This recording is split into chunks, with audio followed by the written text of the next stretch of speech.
Hello students, हमारे YouTube channel पर आपका स्वागत है। कक्षा 9वीं में प्रवेश के लिए उत्कृष्ट और मॉडल विद्यालय की एंट्रेंस एग्जाम की तैयारी कराई जा रही है हमारे यूट्यूब चैनल पर। उसी से संबंधित आज हमारी इन्वायरमेंट की क्लास 3 है। इससे पहले भी हमारी 2 क्लासेस हो चुके हैं। यदि आपने नहीं देखी है तो आप देख सकते हैं और उससे लाभ ले सकते हैं। तो ये क्लासेस हिंदी मीडियम का हो चाहे इंग्लिश मीडियम का, दोनों ही माध्यम के स्टूडेंट्स ये क्लास देख सकते हैं। तो हमारा इससे पहले भी हमारा साइंस का सब्जेक्ट चल रहा था और हमने लगभग सारी क्लासेस हमारी हो चुकी है। हमने उसमें भी 5 क्लासेस हो चुकी है हमारी। ठीक है स्टूडेंट, तो हमने इन्वायरमेंट स्टार्ट करा और इसमें हमारी सेकेंड क्लास हो चुकी है और आज हमारी थर्ड क्लास होने वाली है। तो स्टूडेंट्स आइए स्टार्ट करते हैं आज का अपना सेशन। हमारा फर्स्ट क्वेश्चन है, largest national park of India is, मतलब कि भारत का सबसे बड़ा राष्ट्रीय उद्यान कौन सा है। Largest national park of India is, national park को बोलते हैं राष्ट्रीय उद्यान। राष्ट्रीय उद्यान क्या बोलते हैं? राष्ट्रीय उद्यान। तो लार्जेस्ट में सबसे बड़ा, लार्जेस्ट सबसे बड़ा, ठीक है, सबसे बड़ा। सबसे बड़ा राष्ट्रीय उद्यान पूछा है, भारत का सबसे बड़ा राष्ट्रीय उद्यान तो कौन सा स्टूडेंट? एक ऑप्शन दिया है मानस राष्ट्रीय उद्यान, एक हेमिस, एक कान्हा किसली, एक जिम कार्बेट। तो स्टूडेंट भारत का सबसे बड़ा राष्ट्रीय उद्यान कौन सा है? हेमिस राष्ट्रीय उद्यान। कौन सा है? हेमिस राष्ट्रीय उद्यान। ठीक है स्टूडेंट, राष्ट्रीय उद्यान, राष्ट्रीय उद्यान। National park, national park, national park. अगर देखिए भारत के नेशनल पार्क की बात करें, सबसे बड़ा, सबसे बड़ा की बात करते हैं। सबसे बड़ा कौन सा स्टूडेंट? सबसे बड़ा है हेमिस राष्ट्रीय उद्यान। हेमिस, हेमिस राष्ट्रीय उद्यान, Hemis national park, Hemis national park है। कहां पे स्टूडेंट हेमिस राष्ट्रीय उद्यान? तो हेमिस राष्ट्रीय उद्यान है लद्दाख में। कहां पर स्टूडेंट? ये है लद्दाख में। कहां पर है ये? लद्दाख में। तो भारत का सबसे बड़ा या लार्जेस्ट नेशनल पार्क कौन सा है? हेमिस नेशनल पार्क या हेमिस राष्ट्रीय उद्यान। कहां पर ये? लद्दाख में। लद्दाख में। कहां पर है? लद्दाख में। अगर आपको सबसे बड़ा पता है तो सबसे छोटा भी पता होना चाहिए। भारत का सबसे छोटा राष्ट्रीय उद्यान कौन सा है? सबसे छोटा राष्ट्रीय उद्यान कौन सा है? तो सबसे छोटा राष्ट्रीय उद्यान कौन सा है? South button. कौन सा है? South button. South button, south button. कौन सा है? साउथ बटन राष्ट्रीय उद्यान। कौन सा है? साउथ बटन राष्ट्रीय उद्यान। कौन सा है? साउथ बटन राष्ट्रीय उद्यान है। कहां पर ये? अंडमान निकोबार आइलैंड में। कहां पर ये? अंडमान एंड निकोबार आइलैंड में। अंडमान एंड निकोबार आइलैंड में। कहां पे? अंडमान निकोबार आइलैंड, मतलब अंडमान एंड निकोबार द्वीप समूह में। कहां पे? अंडमान निकोबार आइलैंड, यानी अंडमान एंड निकोबार द्वीप समूह। देखो सबसे बड़ा राष्ट्रीय उद्यान हेमिस राष्ट्रीय उद्यान, हेमिस नेशनल पार्क, ये प्रश्न आया था। तो क्या है ये? लद्दाख में। सबसे छोटा राष्ट्रीय उद्यान साउथ बटन। कौन सा है? South button. कहां पर है? अंडमान निकोबार द्वीप समूह, अंडमान निकोबार आइलैंड में। एक क्वेश्चन और बन सकता है, भारत का प्रथम राष्ट्रीय उद्यान, भारत का प्रथम राष्ट्रीय उद्यान। देखो सबसे बड़ा, सबसे छोटा और प्रथम राष्ट्रीय उद्यान, प्रथम नेशनल पार्क कौन सा था स्टूडेंट? Jim Corbett. कौन सा था? Jim Corbett, Jim Corbett national park, Jim Corbett राष्ट्रीय उद्यान। जिम कार्बेट ये प्रश्न में है ना, तो ये सबसे प्रथम राष्ट्रीय उद्यान है। और कहां पर है स्टूडेंट? उत्तराखंड। कहां पर है ये? उत्तराखंड में। तो ये हमारे सारे क्वेश्चंस कवर हो गए कि प्रथम राष्ट्रीय उद्यान कौन सा था। ठीक है, भारत का सबसे बड़ा राष्ट्रीय उद्यान कौन सा है, भारत का सबसे छोटा राष्ट्रीय उद्यान कौन सा है। तो ये हमने सारे पॉइंट्स यहां से कवर कर लिए। अब हम नेक्स्ट क्वेश्चन की ओर आगे बढ़ते हैं। ठीक है स्टूडेंट्स, हमारा नेक्स्ट क्वेश्चन है, wild life protection act was passed in. हमारा नेक्स्ट क्वेश्चन क्या है? Wild life protection act was passed in. Wild life protection act was passed in मतलब कि वन्य जीव संरक्षण अधिनियम, मतलब कि वन्य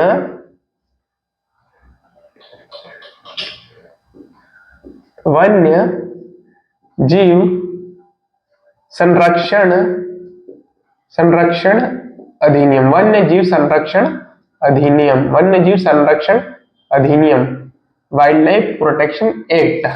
वन्य जीव संरक्षण अधिनियम कब पास किया, मतलब कब पारित किया गया, कब पारित किया गया। क्वेश्चन क्या है, wild life protection act was passed in, मतलब कि वन्य जीव संरक्षण अधिनियम वाइल्ड लाइफ प्रोटेक्शन एक्ट को कब पारित किया गया। कुछ ऑप्शन दिए 1960, 1962, 1972 और 1975। तो कब पास किया गया इसको, 1972, 1972 में इसको पास किया गया। ठीक है, कुछ एक्ट देख लेते हम जो हमारे लिए बहुत ही इंपॉर्टेंट है। ठीक है स्टूडेंट, एक है wild life protection act, wild life protection act. ठीक है, कब का ये, 1972। ठीक है, इसको बोलते हैं वन्य जीव संरक्षण अधिनियम। ठीक है, ठीक है, एक एक्ट है, ये सारे याद रखना है आपको। Environment protection act, environment protection act मतलब कि पर्यावरण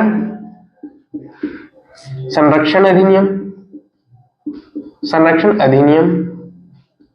ठीक है, एक है forest conservation act, one forest conservation act, ये यानी वन संरक्षण अधिनियम, वन संरक्षण अधिनियम, वन संरक्षण अधिनियम।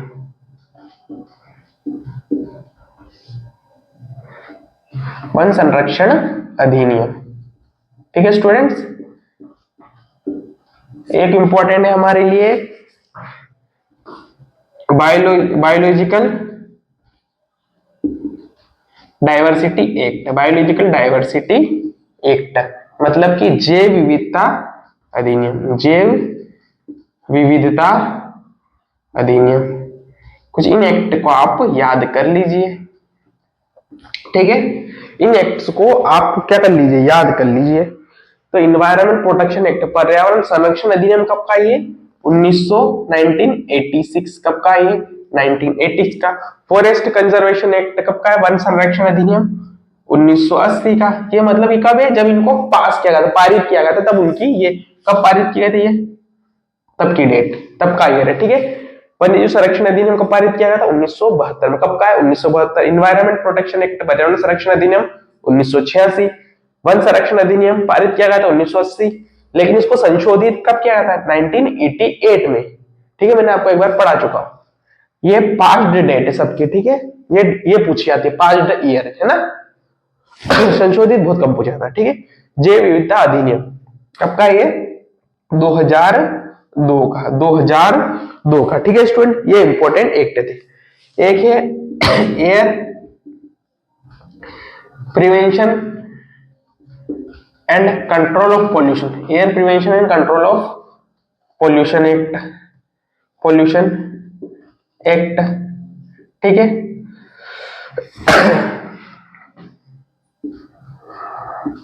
Air prevention. और एक और है वाटर प्रिवेंशन। ठीक है,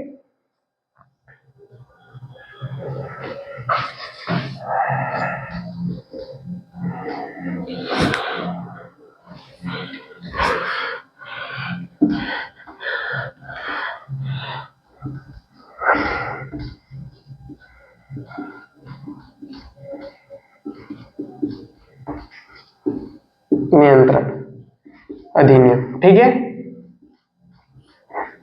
एक है वाटर का भी prevention and control of pollution act, control of pollution act, control of pollution act. तो ये कब का है, एयर का कब का है स्टूडेंट, 1981 में। कब का है, 1981 का, 1981। और वाटर का कब का है, 1974। ठीक है स्टूडेंट, देखो यहीं से क्वेश्चन बनेंगे मेन इंपॉर्टेंट। देखो हम सारे कवर करके चलेंगे, एक भी नहीं छोड़ रहे, जिससे कि इंपॉर्टेंट सब कवर के चले, क्योंकि हर बार यही थोड़ी क्वेश्चन आएगा, ऐसे ही थोड़ी आएगा, अलग अलग क्वेश्चन आ सकते हैं। ये इंपॉर्टेंट सब मैं सब कवर करके चल रहा हूँ। वाइल्ड लाइफ प्रोटेक्शन एक्ट, वन्य जीव संरक्षण अधिनियम कब पारित किया? 1972। वाइल्ड लाइफ प्रोटेक्शन एक्ट, ठीक है, वन्य जीव संरक्षण अधिनियम कब पारित किया? 1972। इन्वायरमेंट प्रोटेक्शन एक्ट, पर्यावरण संरक्षण अधिनियम 1986। वन संरक्षण अधिनियम, फॉरेस्ट कंजर्वेशन एक्ट 1980, ये पारित करने की तारीख है, अमेंडमेंट की, संशोधन की 1988 है, ठीक है, वो बता चुका हूं। सारी क्लासेस में सारी क्लास देखो, सारी क्लासेस ही आपके लिए बहुत ही इंपॉर्टेंट है, ठीक है। बायोलॉजिकल डाइवर्सिटी एक्ट, जैव विविधता अधिनियम कब का पारित किया है? इसको 2002 में। Air prevention and control of pollution act, वायु प्रदूषण निवारण नियंत्रण अधिनियम कब का है? 1981, 1981। और वाटर का है 1974। एक एक आपको ईयर याद रखने पड़ेंगे स्टूडेंट, क्योंकि इंपॉर्टेंट है, को ईयर याद करने ही पड़ेंगे, कौन सा एक्ट का ईयर कब का है, ठीक है। अब नेक्स्ट क्वेश्चन की ओर हम आगे बढ़ते हैं। हमारा नेक्स्ट क्वेश्चन क्या है? इट इज अ सब्सटेंस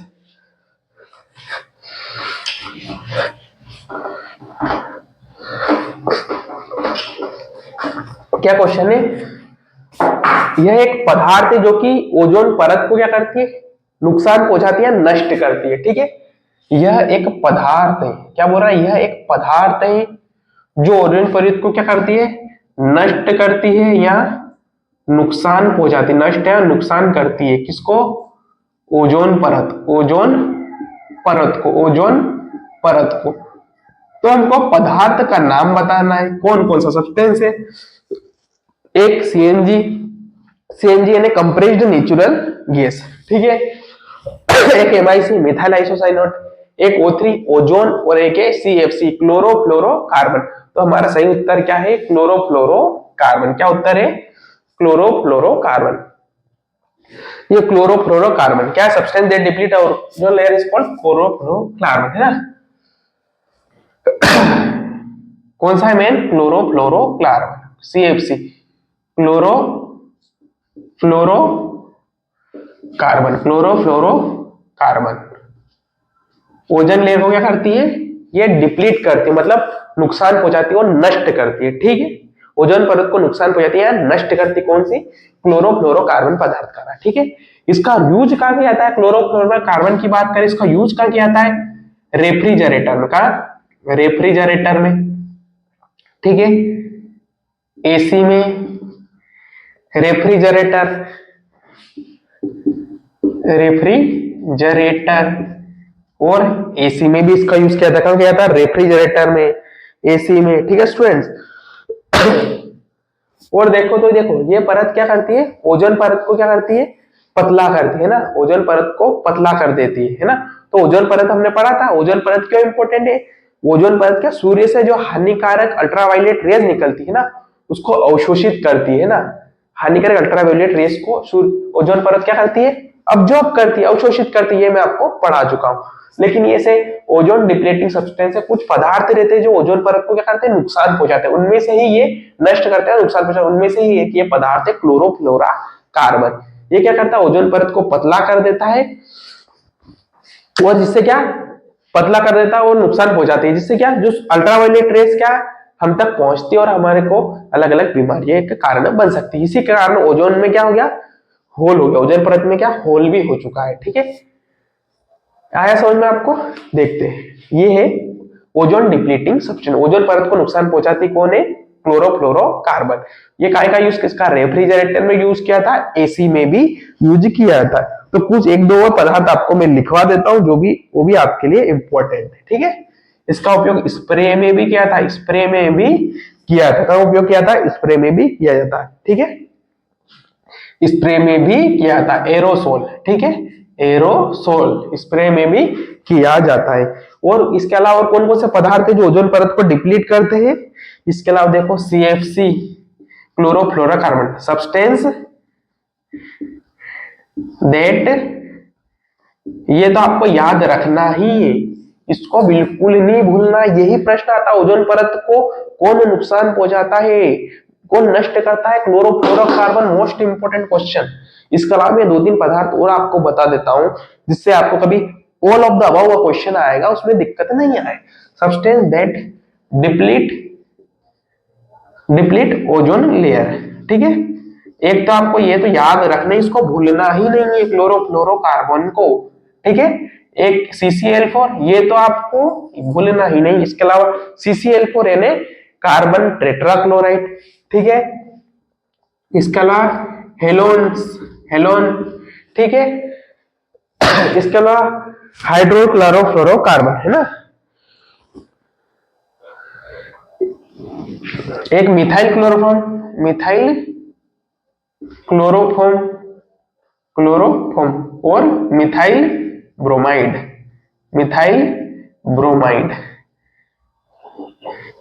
ये अन्य सब्सटेंस है, अन्य पदार्थ है जो कि ओजोन परत को नुकसान पहुंचाते हैं। तो ओजोन परत को नुकसान पहुंचाने वाला सबसे मेन एमपी याद रखना आपको क्लोरोफ्लोरोकार्बन, ठीक है, जो ओजोन परत को नष्ट करती, नुकसान पहुंचाती। ये यहां से हमारा क्वेश्चन कवर हो गया।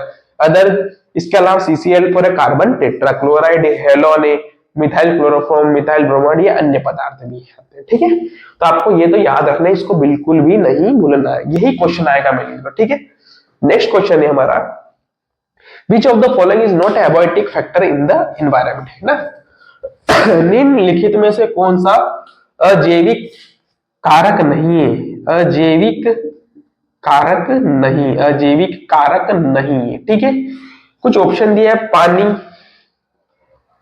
हवा, ठीक है, पौधा और भूमि, ठीक है।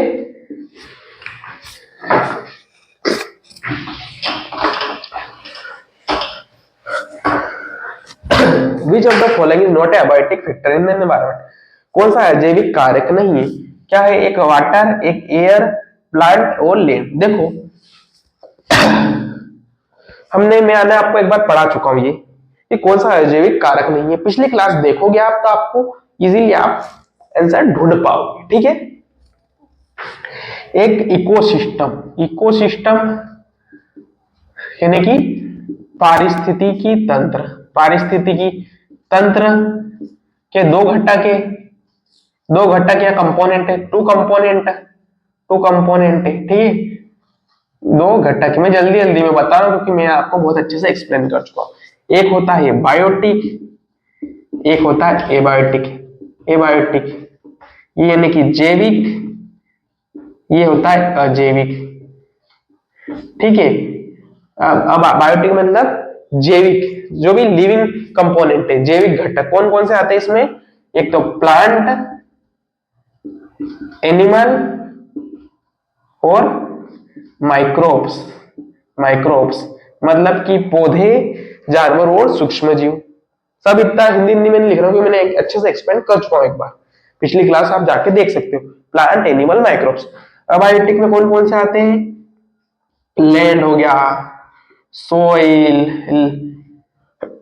ठीक है, लैंड, भूमि, सनलाइट, टेम्परेचर, एयर, ये सभी क्या है, इसके अलावा जो भी है वो सभी क्या एबायोटिक में, ठीक है। लैंड, एयर, वाटर, सभी ये क्या है एबायोटिक, ठीक है। वाटर, ये सभी क्या एबायोटिक। तो हमसे पूछा है कौन सा एबायोटिक फैक्टर नहीं है, ये सब एबायोटिक है, कौन सा नहीं है, पौधा तो बायोटिक है, तो ये हमने टिक कर दिया और यही हमारा उत्तर है, ठीक है स्टूडेंट्स। हम नेक्स्ट क्वेश्चन की ओर हम आगे बढ़ते,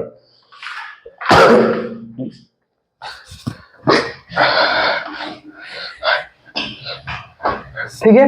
नेक्स्ट क्वेश्चन है आइडियल फ्यूल इज, हमसे पूछा है आइडियल फ्यूल यानी आदर्श ईंधन कौन सा है, आदर्श ईंधन। कुछ ऑप्शन दिया हमको, कौन सा आदर्श ईंधन है निम्नलिखित में से, एक कोयला, एक लकड़ी, एक केरोसिन और एक एलपीजी। इनमें से कौन सा आदर्श ईंधन है, आइडियल फ्यूल है, कोयला है, लकड़ी है, केरोसिन है कि एलपीजी। तो कौन सा है स्टूडेंट, एलपीजी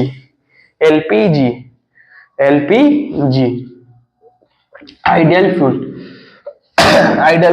अब आइडियल फ्यूल कौन कौन सा है, प्राकृतिक गैस। आइडियल फ्यूल कौन कौन सी, प्राकृतिक गैस। आइडियल फ्यूल है नेचुरल गैस, ठीक है। अगर नेचुरल गैस आता तो नेचुरल गैस टिक करना है आपको। नेचुरल गैस में क्या है, एक तो सीएनजी और एक एलपीजी। तो हमारे क्वेश्चन है नेचुरल गैस क्या है, आइडियल फ्यूल है। आइडियल फ्यूल कौन सा है, आइडियल फ्यूल कौन है, नेचुरल गैस है। नेचुरल गैस में देख सकते हैं अपन सीएनजी और एलपीजी, ठीक है। और यहाँ पे सीएनजी ऑप्शन आता है तो वो कर देते, नेचुरल गैस आता तो वो कर देते। जरूर नहीं एलपीजी आएगा ऑप्शन में उसको लेके बैठना है। आइडियल फ्यूल क्या है? प्राकृतिक गैस। ये आता टिक कर देते आप, ये आता टिक करना, ठीक है। कुछ भी आ सकता है इन तीनों से, ठीक है। अब देखते हैं आइडियल फ्यूल होता क्या है। कुछ इंपॉर्टेंट प्रॉपर्टीज देख लेते हैं, कुछ विशेषता देख लेते हैं, क्योंकि जरूरी नहीं कि कौन सा आइडियल फ्यूल उसकी प्रॉपर्टीज भी पूछ सकते हैं आपके, ठीक है। तो ये क्या रहता है? चीप रहता है। अब विशेषता देखो, आइडियल फ्यूल की बात करें, आइडियल फ्यूल की अब एक एक चीज देख लेते हैं। ये तो कौन सा आएगा अपन बता देंगे, जो भी ऑप्शन में आएगा अपन टिक कर देंगे। प्राकृतिक गैस आएगा, प्राकृतिक गैस में भी अंदर पूछ लेते, कुछ भी आया अब टिक कर देना, ठीक है। अब देखो कैसा आइडियल फ्यूल की विशेषता, ये कैसी रहती है? चीप रहती है। मतलब क्या? ये सस्ती रहती है। आइडियल फ्यूल क्या है? सस्ता रहता है। ये कैसा है? सस्ता। कैसा है? ये सस्ता है, ठीक है। इसके अलावा इसकी ट्रांसपोर्ट के लिए भी इजी है, ठीक है। सस्ता है, इसके अलावा इजी अवेलेबल। जो बता रहा हूं ध्यान से देखो, इजी अवेलेबल मतलब कि आसानी से उपलब्ध है, आसानी से उपलब्ध है, ठीक है स्टूडेंट। आइडियल फ्यूल क्या है? जो आसानी से उपलब्ध हो, ठीक है। आदर्श ईंधन किसे कहते हैं? जो सस्ता हो, ठीक है, जो आसानी से उपलब्ध हो, ठीक है स्टूडेंट। जो पर्यावरण इको फ्रेंडली हो, इको फ्रेंडली हो मतलब पर्यावरण के अनुकूल हो। पर्यावरण के क्या हो? अनुकूल हो, मतलब कि ज्यादा धुआं नहीं छोड़े, ज्यादा पॉल्यूशन नहीं करे, यही मतलब हो गया पर्यावरण के, पर्यावरण को नुकसान नहीं पहुंचाए, इसलिए इको फ्रेंडली होना चाहिए, ठीक है।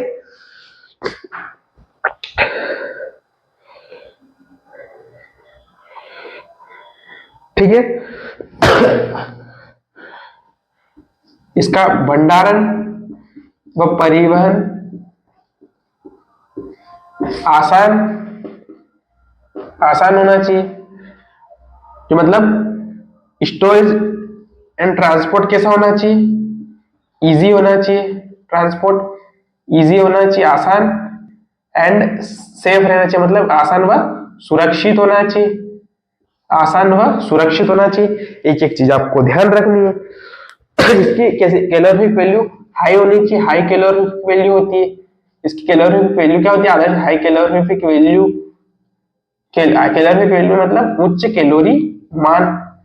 कैलोरी मान क्या रहता है? इसका उच्च रहता है, हाई रहता है, बहुत ज्यादा रहता है, ठीक है। एक दो पॉइंट और बचे, वो भी देख ही लेते हैं अपन।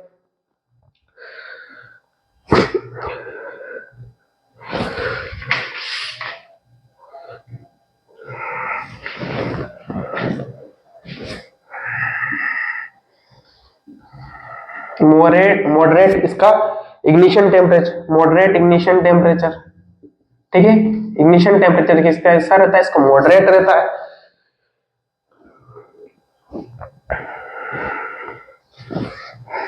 Less S and moisture, less S and moisture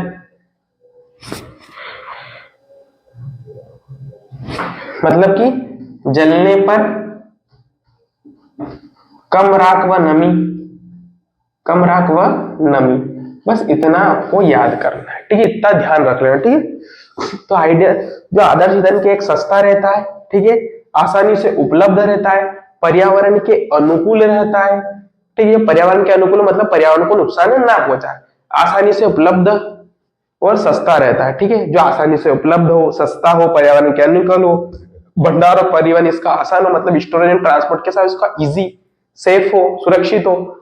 इसका मतलब जलने पर कम राख और नमी हो इसमें, है ना। जलने पर कम राख व नमी, less ash and less moisture, ठीक है। Less ash and less moisture, कम राख व कम राख व नमी, ठीक है। मॉडरेट इग्निशन टेम्परेचर, ठीक है। कुछ ये पॉइंट है देखना है आपको, और बाकी तो ये देखिए मेन क्वेश्चन था, ये हमने डिस्कस कर ही लिया था। ये कुछ और प्रॉपर्टीज आप याद रख सकते हो, क्योंकि अगर ये क्वेश्चन आता है आइडियल गैस की के बारे में एक कथन सही बताओ, तो ये आ सकता है चीप इजल, ये मेन क्वेश्चन ये आ सकता है। बस कुछ पॉइंट आपको याद रखने, ठीक है स्टूडेंट, जो हमारे लिए आसान हो सकते हैं। इसलिए हम नेक्स्ट क्वेश्चन की तरफ बढ़ते हैं, हमारा क्वेश्चन कवर हो चुका है, ठीक है। हम नेक्स्ट क्वेश्चन की ओर आगे बढ़ते हैं। हमारा नेक्स्ट क्वेश्चन है लीचेंस आर इंडिकेटर ऑफ, जो लाइकेन है किसके इंडिकेटर है ना, लाइकेन किसके इंडिकेटर है, किसके संकेतक है, किस प्रदूषण के लाइकेन संकेतक है, संकेतक है, संकेतक है किस प्रदूषण के लाइकेन क्या है, संकेतक है, तो किसके हैं, SO2, वाटर, NO2, SO2 और CO2 किसके संकेतक, किस प्रदूषण के संकेतक, SO2। देखो लाइचेन मतलब लाइकेन, आपको कुछ बातें याद रखनी है। लाइकेन क्या है, किसके इंडिकेटर है, संकेतक, indicator of air pollution, indicator of air pollution. प्रश्न आ सकता है लाइचेन किसके संकेतक है, वायु प्रदूषण के संकेतक है। लाइचेन किसके संकेतक है, वायु प्रदूषण के संकेतक है। ठीक है, एक पॉइंट याद रखना, वायु प्रदूषण के संकेतक है। वायु प्रदूषण नहीं आया तो यहाँ पर SO2 भी आ सकता है, वायु प्रदूषण नहीं आया तो SO2 के संकेतक है। ठीक है, SO2 के संकेतक है। मतलब क्या, लीचेन है ना प्रदूषित वातावरण में प्रदूषित वातावरण है, जहाँ पे प्रदूषित वातावरण हो, जहाँ SO2 की मात्रा हो, ज्यादा हो, वहां पे ऐसे एनवायरमेंट की क्या हो जाती है, ग्रोथ क्या होती है, रुक जाती है, ग्रोथ बिल्कुल ही रुक जाती है, खत्म हो जाती है, गायब ही हो जाते हैं। ठीक है, तो इससे पता चलता है कि वहां क्या है, बहुत ही ज्यादा SO2 का अमाउंट है, क्वांटिटी है, पता चल जाता है वहां पे प्रदूषण ज्यादा है। वहां पे ऐसी जगह जहां पे प्रदूषण ज्यादा हो, जहां पे SO2 की क्वांटिटी ज्यादा हो, ऐसे ऐसे स्थान पर लाइकेन कभी भी वृद्धि नहीं करते हैं, ग्रोथ नहीं करते। इसलिए लाइचेन किसके इंडिकेटर, लाइचेन इंडिकेटर है एयर पोल्यूशन के, किसके संकेतक है, वायु प्रदूषण के संकेतक के, संकेतक। ठीक है, वायु प्रदूषण के संकेतक है। ये आ गया, आइए समझे।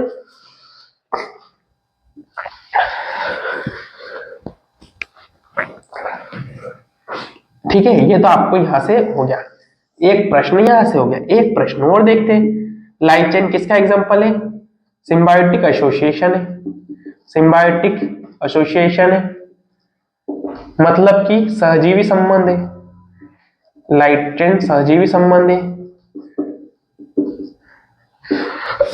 तो लाइचेन किसका एग्जांपल होगा, मतलब कि सिम्बायोटिक सहजीवी संबंध है, सहजीवी संबंध मतलब एक किसका एग्जांपल होगा, सिम्बायोसिस, सिम्बायोसिस का भी क्या हो गया, उदाहरण हो गया, सहजीवी संबंध का भी क्या हो गया, उदाहरण हो गया लाइकेन। कैसे, लाइकेन सहजीवी संबंध है किस किस के बीच में, एक अलगई या एक फंगई, अलगई और फंजाई यानी कवक, अलगई और यानी शैवाल, या ब्लू ग्रीन अलगई भी आ सकता है, एल्गी या साइनोबैक्टीरिया, अलगई या साइनोबैक्टीरिया भी, साइनोबैक्टीरिया।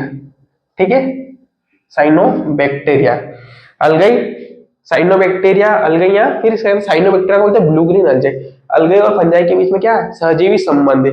इसमें इसको इससे बेनिफिट मिलता है, इससे इसको बेनिफिट मिलता है। अलगई क्या अलगई प्रोवाइड करता है, क्या प्रोवाइड करता है, भोजन बनाता है, इसके भोजन बनाता है जिसको इसको बेनिफिट मिलता है।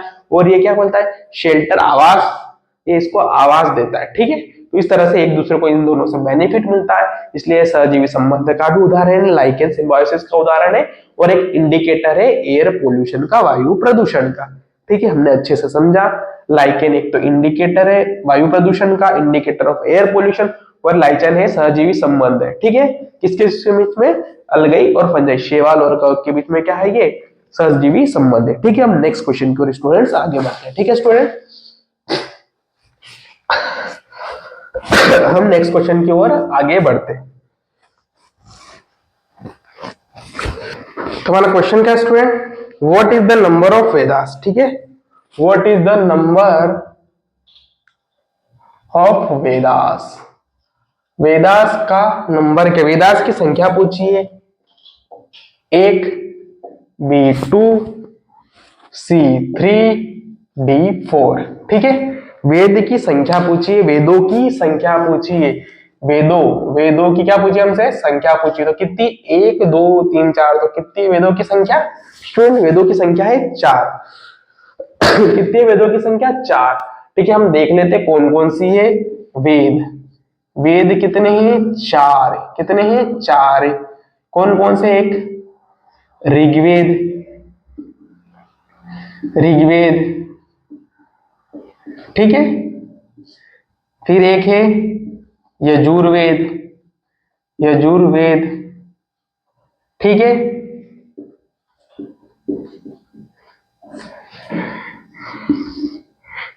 अथर्ववेद,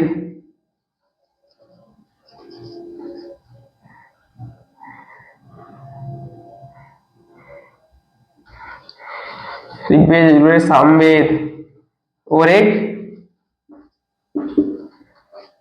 अथर्ववेद। एक क्या है? अथर्ववेद। ये 4 वेद है, 4 वेद है। आपसे पूछ सकते हैं निम्नलिखित में कौन सा एक वेद नहीं है, और पूछ सकते हैं कौन सा वेद है, चारों के नाम याद रख लो। एक ऋग्वेद, यजुर्वेद, सामवेद और अथर्ववेद। 4 वेद है, चारों आपको याद रखना है। ठीक है स्टूडेंट, हम इनके बारे में चर्चा कर लेते हैं। ठीक है स्टूडेंट, चर्चा कर लेते हैं। ऋग्वेद में मतलब सबसे प्राचीन क्या है? ओल्डेस्ट वेद। ओल्डेस्ट वेद मतलब सबसे प्राचीन वेद। सबसे प्राचीन वेद कौन सा है? ऋग्वेद है। सबसे प्राचीन वेद कौन सा है? ऋग्वेद। ये याद रखना आपको, सबसे प्राचीन वेद ऋग्वेद। अब देख ले, सबसे प्राचीन है तो सबसे नया वेद कौन सा है? सबसे नया वेद कौन सा है? अथर्ववेद। न्यू, सबसे निवेस्ट, निवेस्ट वो सबसे नया कौन सा है? अथर्ववेद। पहले आपको याद रखना है कितने वेद है? 4 वेद है।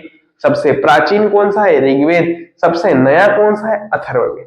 ठीक है स्टूडेंट, जैसा बता रहा हूं वैसा करते चलो। ठीक है, हर क्वेश्चन को अपन अच्छे से समझेंगे और करेंगे, जिससे एग्जाम में हमको बिल्कुल भी दिक्कत नहीं। ठीक है,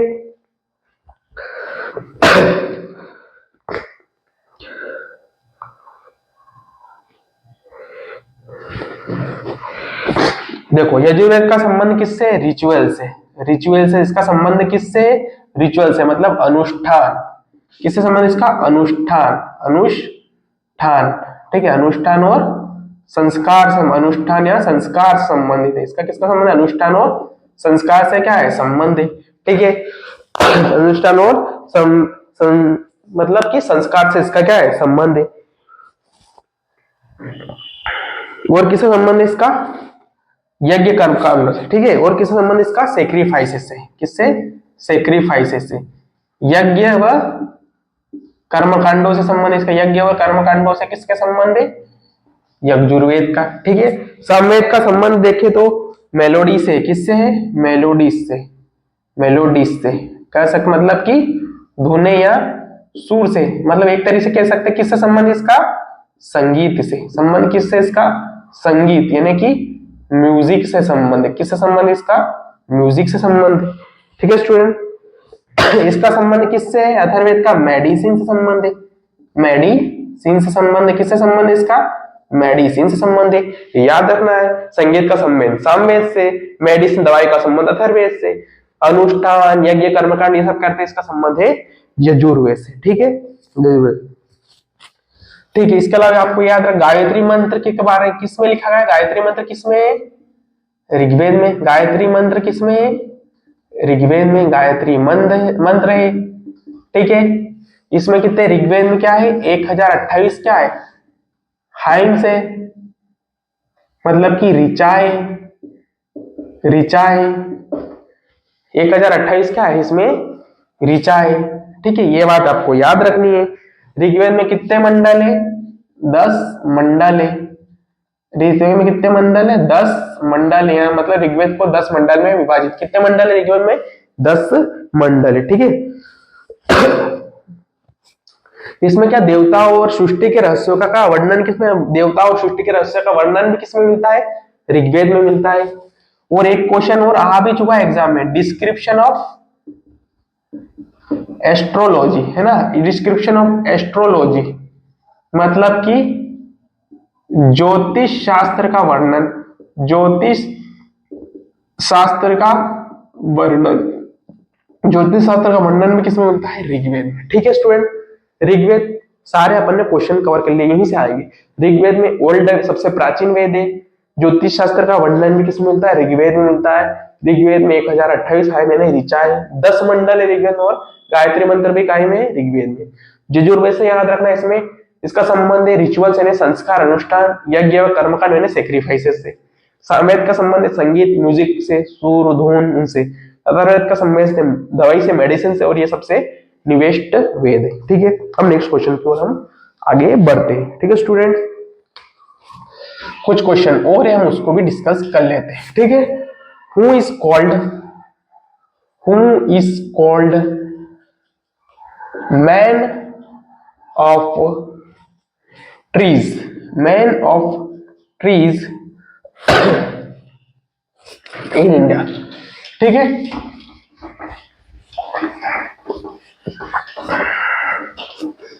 man of trees in India,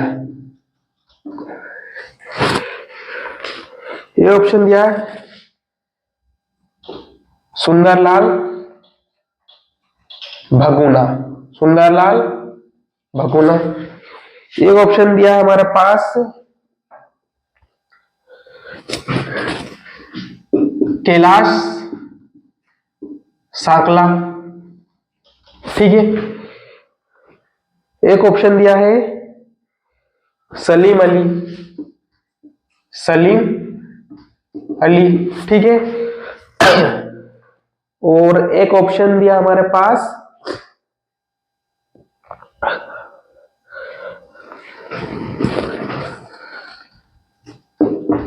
Rajendra Singh, एक ऑप्शन दिया हमारे पास राजेंद्र सिंह। ठीक है स्टूडेंट, राजेंद्र सिंह।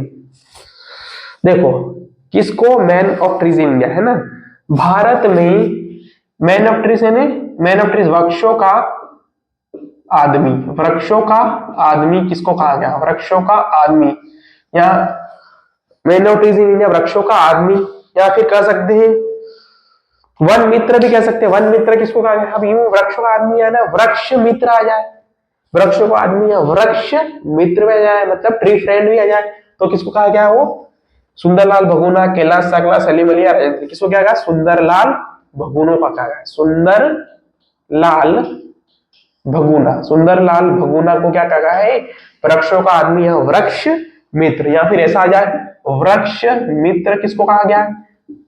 ठीक है, वृक्ष मित्र मतलब ट्री फ्रेंड आ जाए, या फिर मैन ऑफ ट्रीज आया, किसको कहा गया, सुंदरलाल भगुना। एक है अब देखो दूसरे ऑप्शंस भी हम कुछ देख लेते हैं, ये भी इंपॉर्टेंट। एक है कैलाश साकला, कैलाश साकला, कैलाश साकला को क्या कहा गया है, tiger man of India, tiger man of India, Kailash Sakla को क्या कहा है, tiger man of India.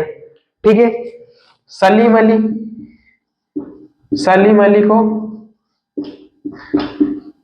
Birdman of India, Birdman of India, Salim Ali को क्या कह रहा है, भारत का बर्डमैन, भारत का टाइगर, भारत का बर्डमैन। ठीक है स्टूडेंट, और राजेंद्र सिंह को, राजेंद्र सिंह, राजेंद्र सिंह को क्या कहा है, Waterman of India, Rajendra Singh को क्या कहा है, Waterman of India, Waterman of India, Bharat का जल पुरुष, भारत का जल पुरुष, भारत का जल पुरुष। ठीक है, भारत का जल पुरुष, इसको भारत का बर्डमैन, भारत का बर्डमैन, इसको टाइगर मैन किसको, कैलाश साकला को। ठीक है, तो ये हमने डिस्कस कर लिया सभी। एक और क्वेश्चन याद हो, मेधा, मेधा पाटकर, मेधा पाटकर का संबंध किससे है, नर्मदा बचाओ आंदोलन, किससे संबंधित का, नर्मदा बचाओ आंदोलन। ये आपको सब चीजें याद रखनी है, कुछ छोड़ना थोड़ी है हमको, जो भी इंपॉर्टेंट हमको याद रखना है। Man of trees in India Sunderlal Bhaguna, Medha Patkar का संबंध Narmada Bachao Andolan, Kailash Sakla tiger man of India, Salim Ali birdman of India, Rajendra Singh waterman of India. जो हमारे birdman, man of trees India, वृक्ष मित्र, वृक्षों का आदमी सुंदरलाल भगुना का संबंध किससे है, चिपको आंदोलन, इनका संबंध किससे है, चिपको आंदोलन या चिपको मूवमेंट से संबंध है, किससे संबंध इसका, चिपको मूवमेंट या चिपको आंदोलन। तो ये हमने सब यहाँ पर कवर कर लिए। एक दो प्रश्न और बचे हैं, उनको हम देख लेते हैं। ठीक है स्टूडेंट्स,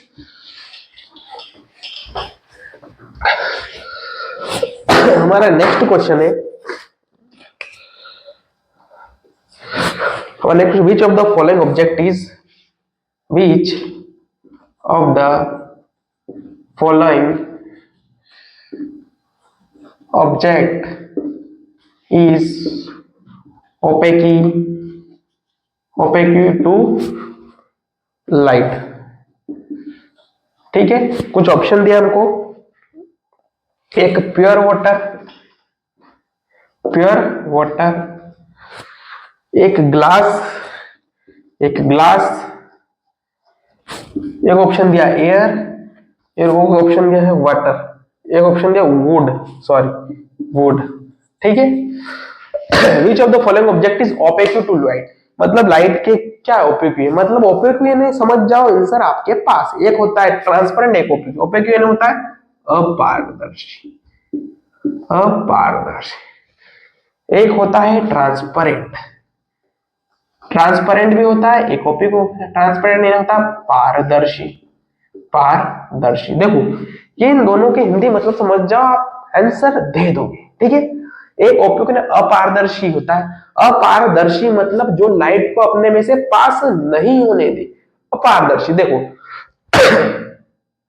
प्योर वाटर भी है, लाइट को अपने में से पास होने देगा, जाने देगा, ग्लास भी जाने देगा, हवा भी जाने देगी, लेकिन क्या लकड़ी लाइट को अपने में से जाने देगी? नहीं जाने देगी, तो ये क्या हो गई? अपारदर्शी। ठीक है, अब ट्रांसपेरेंट पारदर्शी होता है जो लाइट को अपने में से पास होने दे, तो ये सभी लाइट को अपने में से पास होने देती है, तो ये हो गई पारदर्शी।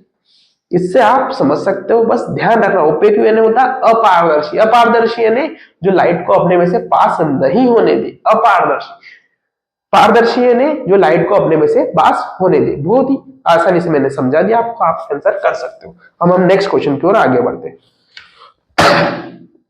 हमारा नेक्स्ट क्वेश्चन है, which state has least forest in India. ठीक है, कुछ ऑप्शन दिया हमको, ए दिया है छत्तीसगढ़, ए क्या दिया? छत्तीसगढ़। ठीक है, मतलब कि सीजी छत्तीसगढ़। बी ऑप्शन दिया है पंजाब, पंजाब। ठीक है, एक ऑप्शन दिया हरियाणा, और एक ऑप्शन हरियाणा। ठीक है, एक ऑप्शन दिया है यूपी, उत्तर प्रदेश। इसको एक और को हम समझ लेते हैं अच्छे से। ठीक है, मतलब कि किस राज्य में सबसे लिस्ट ऑफ फॉरेस्ट है ना? भारत के किस राज्य में सबसे कम वन क्षेत्र है? सबसे कम वन क्षेत्र किस राज्य में? ठीक है, सबसे कम वन क्षेत्र किस में? एक छत्तीसगढ़, पंजाब, हरियाणा, यूपी। तो सबसे कम वन क्षेत्र किस में है? हरियाणा में। किसमें सबसे कम वन क्षेत्र? हरियाणा।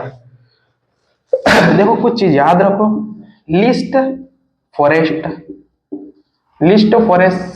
सबसे कम वन क्षेत्र क्या है? हरियाणा में।